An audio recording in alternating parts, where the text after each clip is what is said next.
So whoever wants to follow me must deny himself and take up his cross. Whoa, Jesus, really?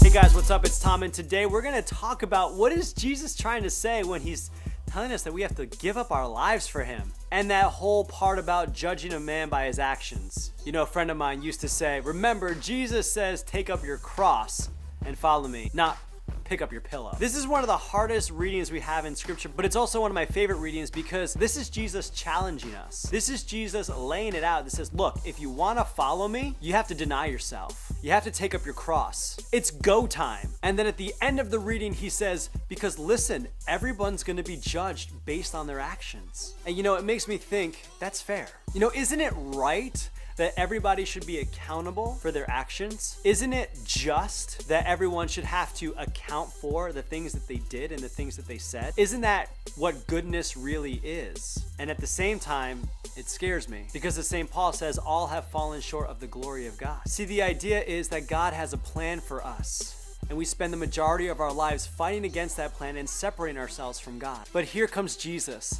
And it's in and through his surrender on the cross that we now have access to this full communion with God that we were created for, but we lost through our sin. And so when Jesus says, take up your cross, what he's really saying is, follow me, because I am the way, the truth, and the life. And that even though you'll have to account for the good things that you did and the bad things that you did, I stand in your place so that instead of the just judgment of God, you would have access to the mercy and the love of my Father. So my brothers and sisters, I want to challenge you this week. What are the words that you use? What are the words that you say to encourage others? What are the deeds that you do to build others up? How are you helping others to live life abundantly? And recognize that the only way in which we are going to have this life is by picking up the cross and following Jesus. And it's not going to be easy, but it will be worth it. Because when we say no to ourselves, we can then say yes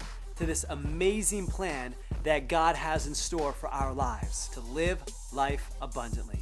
Peace. Thanks a lot for checking out this video. If you enjoyed it, go ahead and click the subscribe button so you can be notified on Monday and Wednesday when we post a new video. If you have any questions about your faith, go ahead and use the comment section below so I can make a video just for you. And if you got some value out of this, go ahead and check out our Patreon page where you can partner with us and support our ministry.